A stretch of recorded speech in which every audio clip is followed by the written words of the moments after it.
눈을 뜨고 이제 분황사 모전석탑을 지켜본다. 분황사는 향기로운 임금의 절이라는 뜻이다. 삼국사기에 따르면 당나라 황제 태종이 보내온 모란꽃 그림을 보고 공주 시절 선덕여왕이 꽃은 비록 고우나 그림에 나비가 없으니 반드시 향기가 없을 것이다 라 하였는데 씨앗을 심어 본즉 과연 향기가 없었다. 이에 모두들 선덕여왕의 영민함에 탐복하였다고 한다.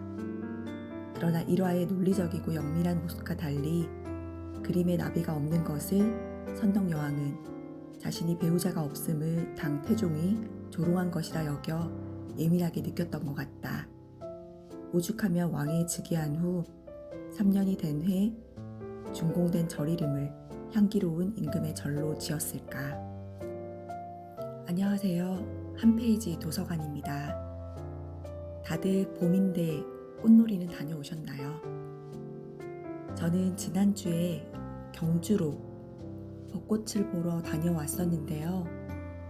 그래서 오늘은 황윤 작가님의 일상이 고고학 나 혼자 경주 여행이라는 책을 이어서 소개해드리고자 합니다.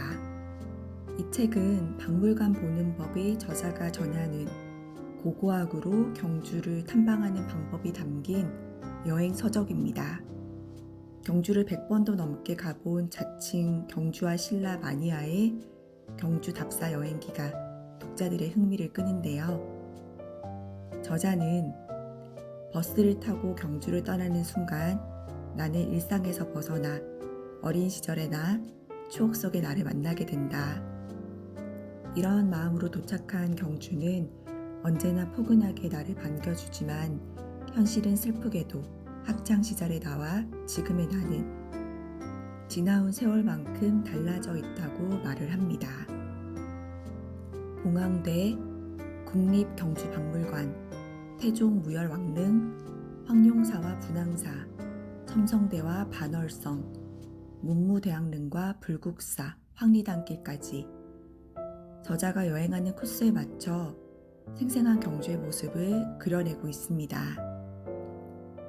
저자의 감상과 함께 삼국사기와 삼국유사, 고려사 등 역사서의 주요 내용이 요약되어 있기 때문에 술술 재미있게 읽히는 것도 이 책의 매력입니다.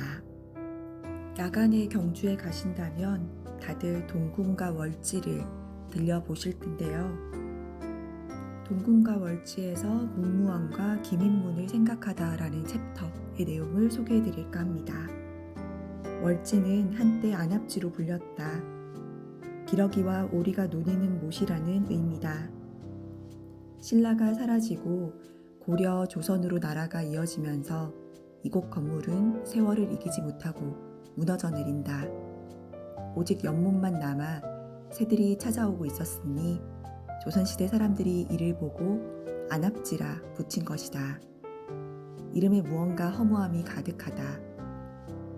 그러나 1975년 발굴을 통해 다양한 유물이 발견되었고 이 중 월지라는 파편을 통해 이곳 연못 이름이 신라시대에는 월지라 불렸음을 알게 된다.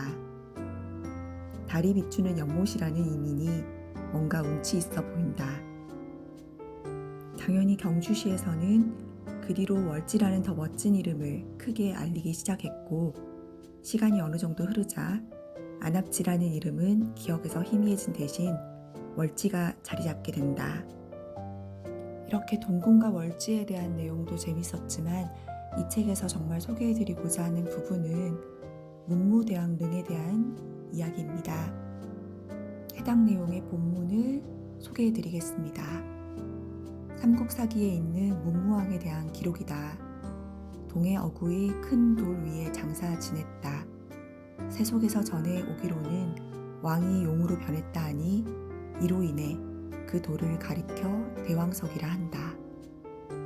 삼국유사에서는 문무왕이 지휘법사에게 말하길 내가 죽은 뒤 호국의 큰 용이 되어 불법을 받아들이고 나라를 수호하고자 한다.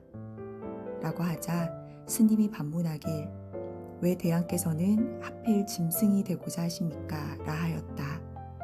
그러자 문무왕은 내가 이 세상의 영화를 싫어한 지 오래되었다.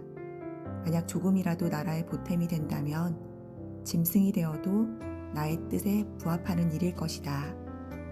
그리고 그가 죽자 불교 법식에 따라 화장한 뒤 유골을 동해 입구 큰 바위에 장사 지냈으며 그 뒤 그 바위를 대왕암이라 불렀다고 한다.